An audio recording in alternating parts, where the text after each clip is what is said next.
ക്രൂശിത വഴിയെ 12-ാം ദിനം. ഒരിക്കൽ ഒരു എട്ടുകാരി തേനീച്ചയോട് പറഞ്ഞു, നിങ്ങൾ ലോക തോൽവിയാണല്ലോ സ്നേഹിത. അപ്പോൾ തേനീച്ച ചോദിച്ചു, അതെന്താ നീ അങ്ങനെ പറഞ്ഞത്? എട്ടുകാരി പറഞ്ഞു, നിങ്ങൾ പൂവായ പൂവെല്ലാം തേടി നടന്ന് വളരെ മധുരമുള്ള മധു ശേഖരിക്കുന്നു. എന്നാൽ മനുഷ്യൻ അത് കൂട്ടത്തോടെ മോഷ്ടിച്ചു കൊണ്ടുപോകുന്നു. എന്നാൽ ഞങ്ങൾ അങ്ങനെയല്ല. ഞങ്ങളുടെ ശരീരത്തിൽ ഉൽപ്പാദിപ്പിക്കുന്ന ഒരു സ്രവം ഉപയോഗിച്ച് ഞങ്ങൾ വല വിരിക്കുന്നു. ആ വലയിലേക്ക് ഞങ്ങൾക്ക് ആവശ്യമുള്ള ആഹാരം വന്നു ചേരുന്നു. ഞങ്ങൾക്ക് യാതൊരു അധ്വാനവുമില്ല, വിശ്രമം മാത്രം. ഇതാണ് എനിക്ക് പറയുവാനുള്ളത്.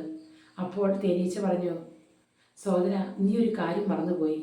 നിങ്ങൾ വിരിക്കുന്നത് കെണിയാണ്. ആ കെണിയിൽ നിങ്ങൾ തന്നെ കുടുങ്ങിപ്പോകുന്നു. അതിൽ നിന്ന് ഒരിക്കലും നിങ്ങൾക്കൊരു മോചനമില്ല. പൂക്കളുടെ മനോഹാരിത ആസ്വദിക്കുവാൻ നിങ്ങൾക്ക് സാധിക്കുന്നുണ്ടോ? ലോകം എന്താണെന്ന് നിങ്ങൾ അറിയുന്നുണ്ടോ? സ്വാതന്ത്ര്യം നിങ്ങൾ അനുഭവിക്കുന്നുണ്ടോ? സമ്പാദിക്കുന്നത് മോഷ്ടിക്കുന്ന ആരാണെങ്കിലും അവർക്ക് സമാധാനവും സന്തോഷവും കൊടുക്കുവാൻ ഞങ്ങൾക്ക് സാധിക്കുന്നുണ്ട്. എന്നാൽ നിങ്ങൾക്ക് മറ്റുള്ളവർക്ക് അസമാധാനവും ദുഃഖവും വേദനയും മാത്രം സമ്പാദിക്കുവാനല്ലേ കഴിയുന്നുള്ളൂ. താൻ കുഴിച്ച കുഴിയിൽ താൻ തന്നെ വീണുപോയ ഒരു അവസ്ഥ.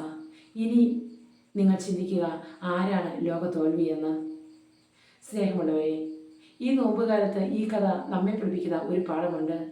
നാം നമുക്ക് സ്വന്തമായി മാത്രം അധ്വാനിക്കാതെ അവരിനും കൂടി വേണ്ടി അധ്വാനിക്കാൻ തയ്യാറാകണമെന്ന്. അവനു വേണ്ടി പ്രാർത്ഥിക്കുവാനും അവനു വേണ്ടി പങ്കുവയ്ക്കുവാനും നാം തയ്യാറാകണം. സമ്പാദിക്കാൻ വേണ്ടി ജീവിക്കാതെ ജീവിക്കാൻ വേണ്ടിയാകണം നമ്മുടെ ഓരോരുത്തരുടെയും സമ്പാദ്യവും. ഈ നോമ്പുകാലത്ത് നമുക്ക് ധ്യാനിക്കാം.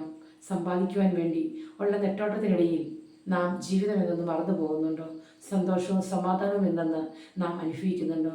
ഇല്ല എങ്കിൽ നമുക്ക് ഈ നോമ്പുകാലത്ത് നമ്മുടെ സന്തോഷത്തെയും നമ്മുടെ സമാധാനത്തെയും മറ്റുള്ളവർക്ക് നന്മ ചെയ്യുന്നതിനെ പറ്റി ചിന്തിക്കാം. സ്തുതിയായിരിക്കട്ടെ.